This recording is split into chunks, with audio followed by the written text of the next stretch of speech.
Hey fellow Nevillers, day 12 of 365, where I'm sharing some Neville wisdom as I perceive it. Lesson 3 of Neville's 1948 masterclass lessons, Thinking Fourth Dimensionally.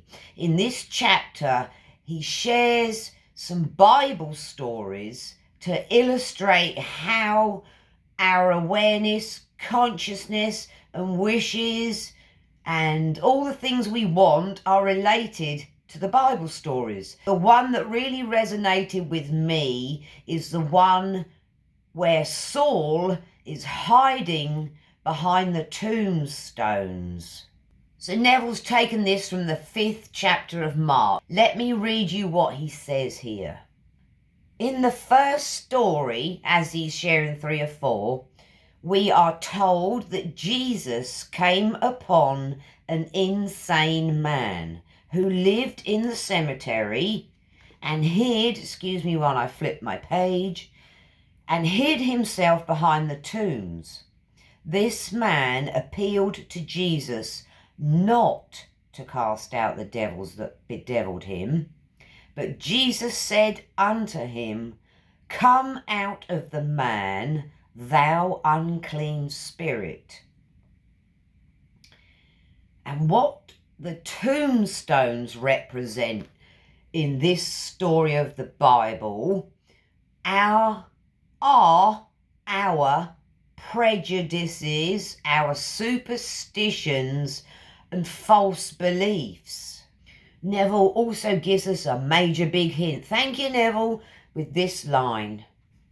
We will get the psychological sense of this chapter by changing the name Jesus to that of enlightened reason or fourth dimensional thinking.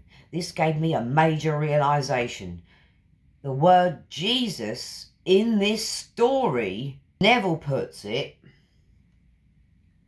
enlightened reason or fourth dimensional thinking, as in this line intimates to me, we've got wrong thinking, or I do anyway. I'm not sure about you fellow Nevillers. I won't cast judgment on you guys, but wrong thinking, we're full of it, stuck in 3D, thinking all these things we see out here are real. Fear, doubts, and those things that can harm us, I'm now realizing is unreal thinking or wrong thinking, i.e. enlightened reason is the way we should be thinking. Because enlightened reason, you can't hold up any of your judgments, your beliefs, suspicions and prejudices to enlightened reason.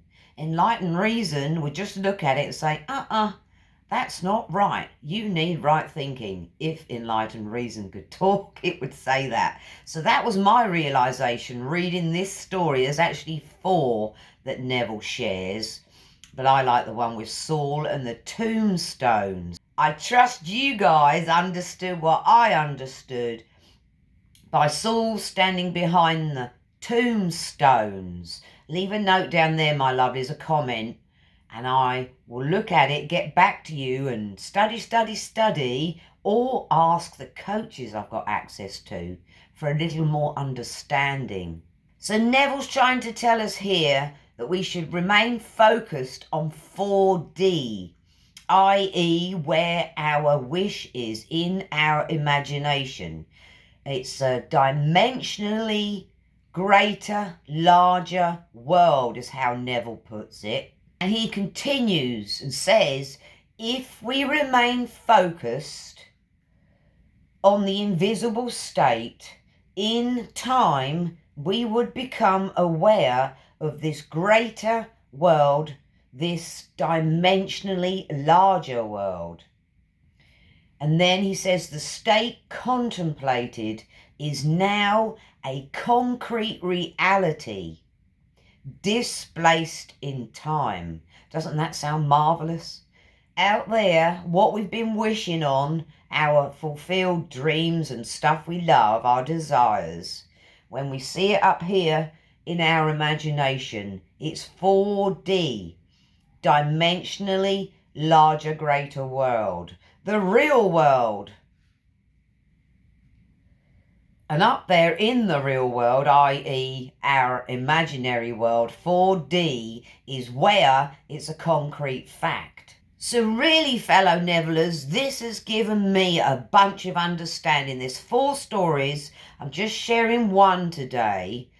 And it showed me that the word Jesus Christ in this Bible story means enlightened reason. And our 4D world, which is our real world, he calls that the spiritual mind, the Christ mind.